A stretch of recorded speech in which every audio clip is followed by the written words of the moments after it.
उड़ा देती हैं नींद कुछ जिम्मेदारियां घर की, उड़ा देती है नींद कुछ जिम्मेदारियां घर की, क्योंकि रात में जागने वाला हर इंसान आशिक नहीं होता।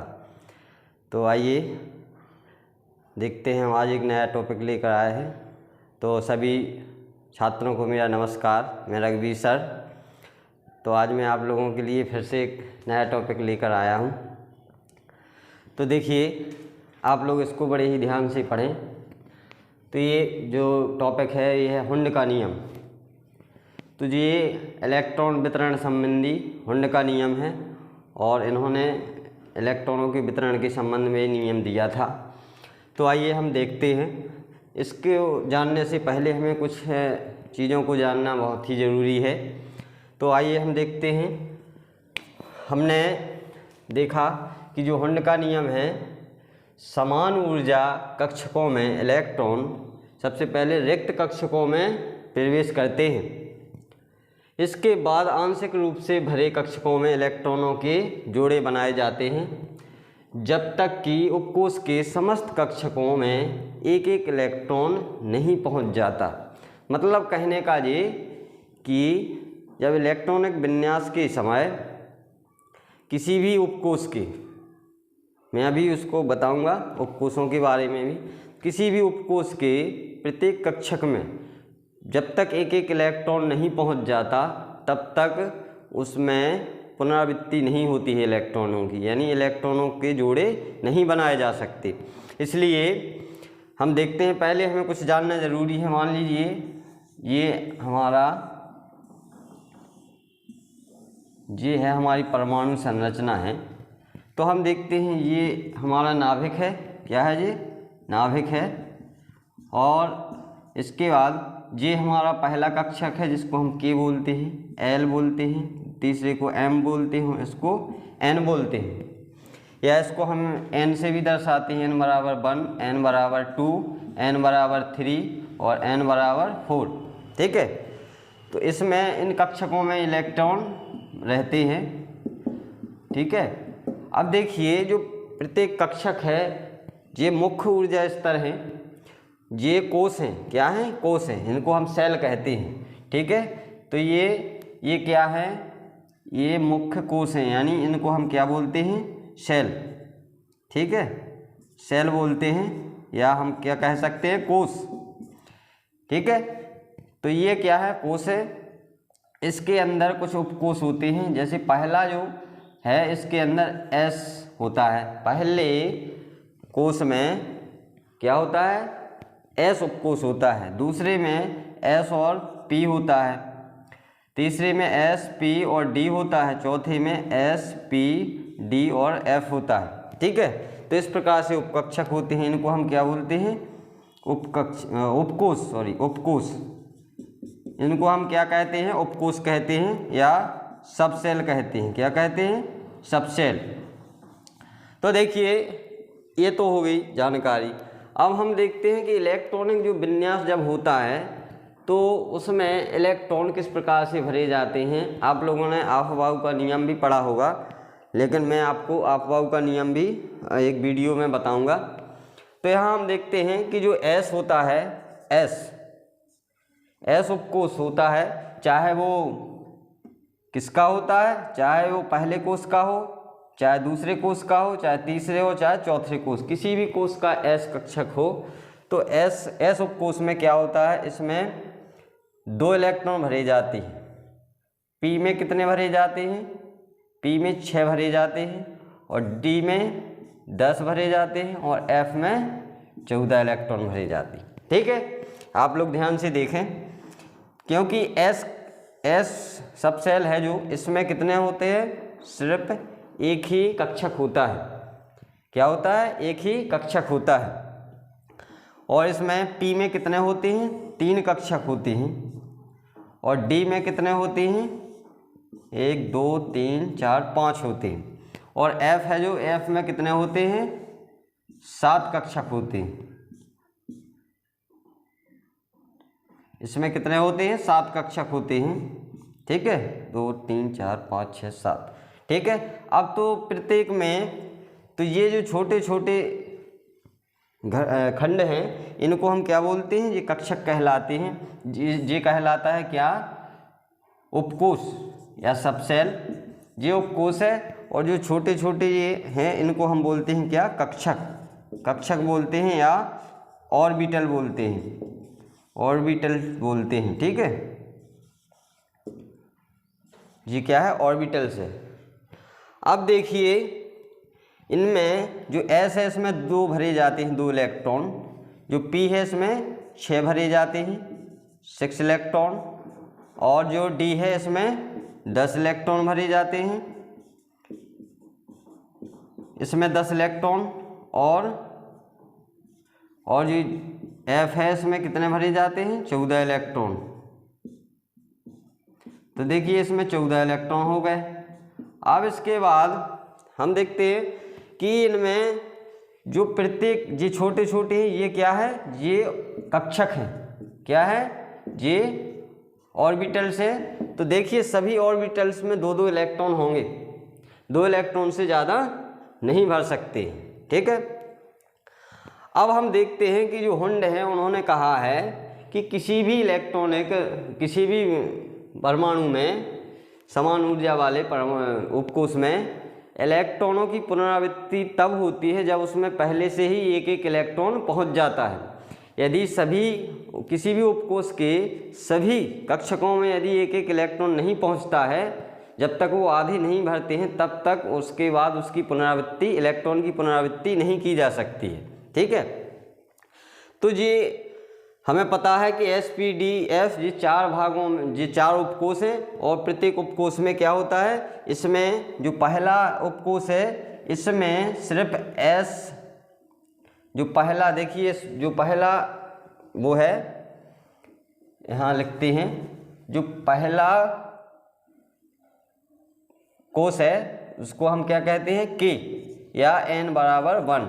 ठीक है, इसको कहते हैं L या n बराबर 2। इसको बोलते हैं क्या? m, n बराबर 3, और इसको बोलते हैं n, और n बराबर 4।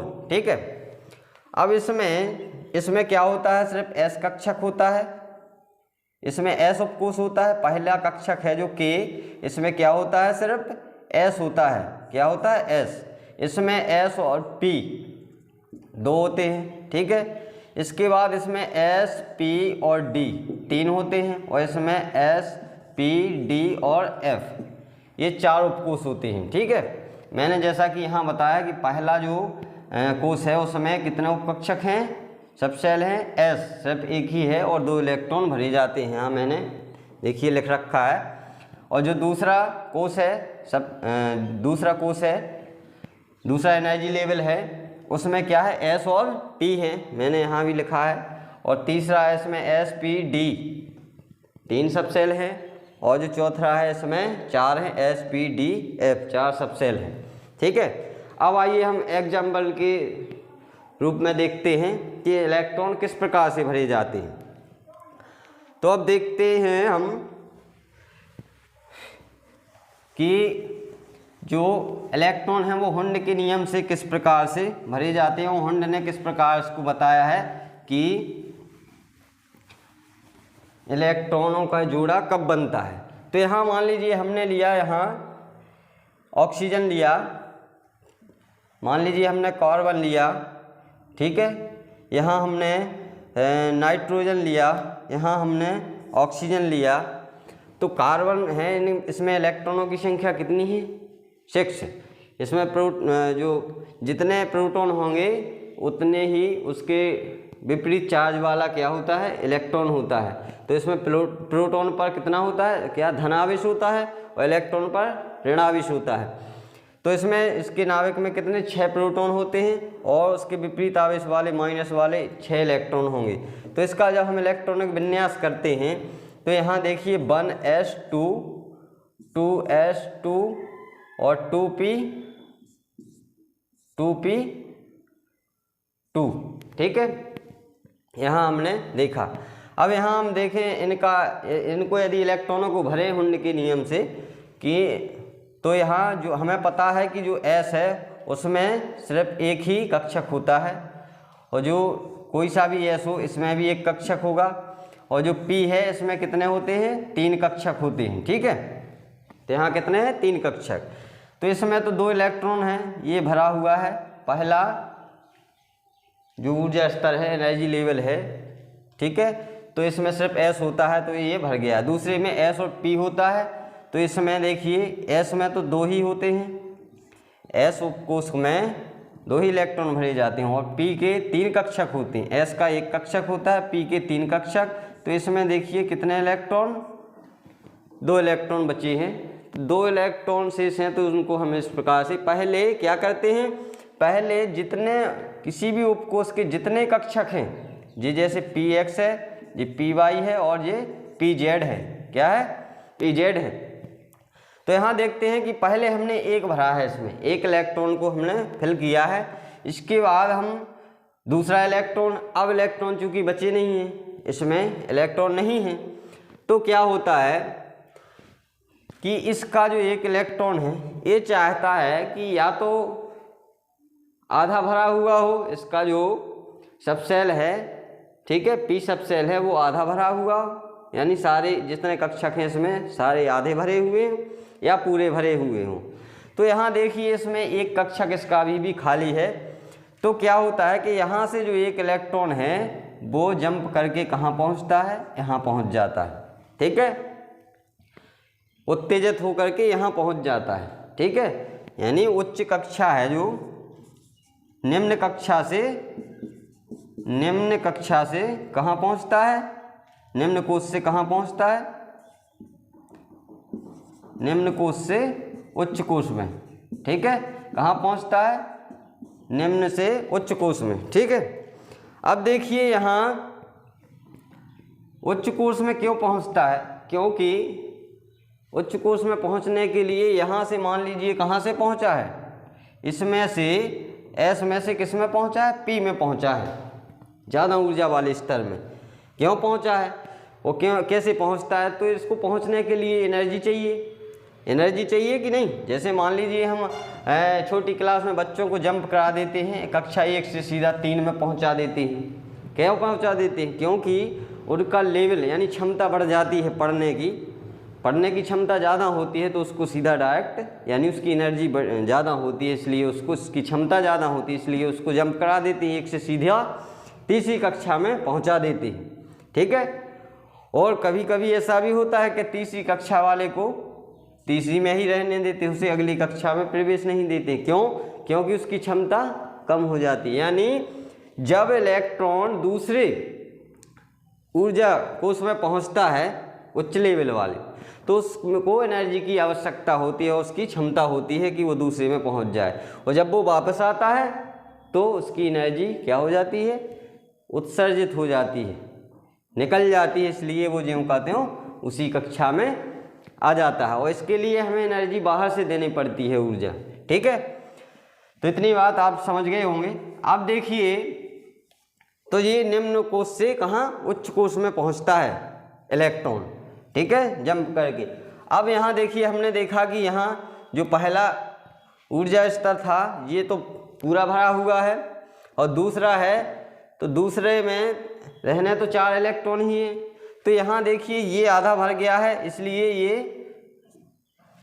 आधा स्थायी होता है या पूरा भरा हुआ होता है, वह ये भी आधा भर गया है, क्योंकि इसमें सभी कक्षकों में 1 इलेक्ट्रॉन पहुँच चुका है।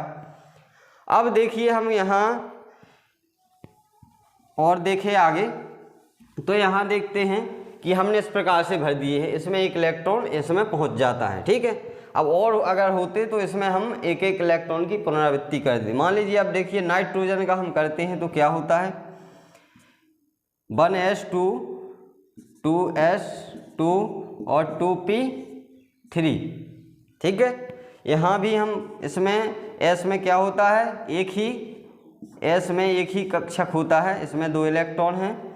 इसके बाद इस s में भी 2 इलेक्ट्रॉन हैं, और यहाँ जो p है इसमें कितने हैं, 3 इलेक्ट्रॉन। तो पहले हम 1 का वितरण करते हैं, ना कि डायरेक्ट हम यहीं पहले यहाँ नहीं भरते हैं 2, पहले हम जितने कक्षक हैं सब सेल के उपकोष के, पहले हम उसमें एक एक इलेक्ट्रॉन डालते हैं।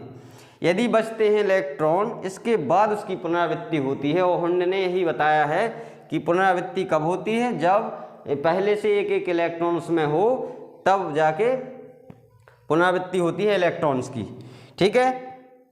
अब यहाँ हम ऑक्सीजन को देखते हैं, तो ऑक्सीजन में देखिए 1s2 2s2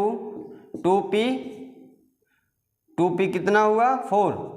अब यहाँ इसको हम दर्शाते हैं तो इसमें 2 इलेक्ट्रॉन, इसमें भी 2 इलेक्ट्रॉन्स, और यहाँ p में कितने होंगे देखिए 1 2 3। पहले हमने एक एक किया, अब कितना बचा, एक। 4 इलेक्ट्रॉन थे तो 3 तो एक एक भर चुके हैं, अब एक बचा है। अब इसके बाद हम क्या करते हैं, इसकी पुनरावृत्ति कर देते हैं। अब देखिए, अब हम जोड़े बनाना स्टार्ट करते हैं जब इलेक्ट्रॉन 3 से ज़्यादा होते हैं। तो एक एग्जाम्पल और हम देखें यदि, तो यहाँ देखते हैं कि हमने मान लीजिए फ्लोरीन लिया है। ठीक है, इसमें कितने हैं 9 इलेक्ट्रॉन। तो यहाँ 1s2 2s2 और 2p6, ठीक है 2p5। यहाँ हमने 2 इलेक्ट्रॉन दिए, यहाँ 2 इलेक्ट्रॉन, और यहाँ कितना इलेक्ट्रॉन है 5 इलेक्ट्रॉन। तो यहाँ हमने क्या किया कि जो 5 इलेक्ट्रॉन है, पहले एक एक इलेक्ट्रॉन इसमें फिल करते हैं, और इसके बाद अभी 2 इलेक्ट्रॉन और शेष हैं, तो इसको हमने क्या किया, अब हम इसकी पुनरावृत्ति कर देते हैं।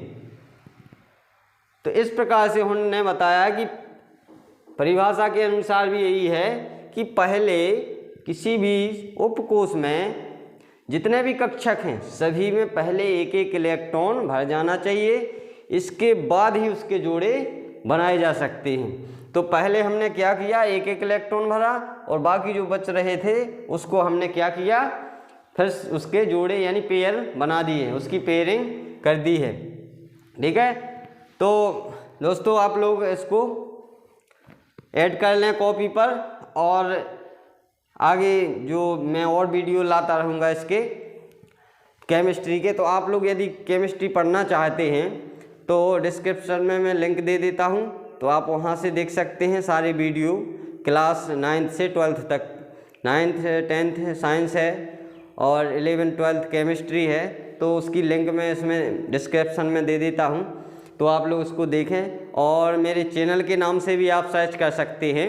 मेरे चैनल का नाम है फ्यूचर ऑनलाइन क्लासेस टीकमगढ़, तो आप उससे भी सर्च कर सकते हैं। यूट्यूब पर सर्च करेंगे तो मेरे वीडियो वहाँ आ जाएंगे, और आप वहाँ से भी देख सकते हैं।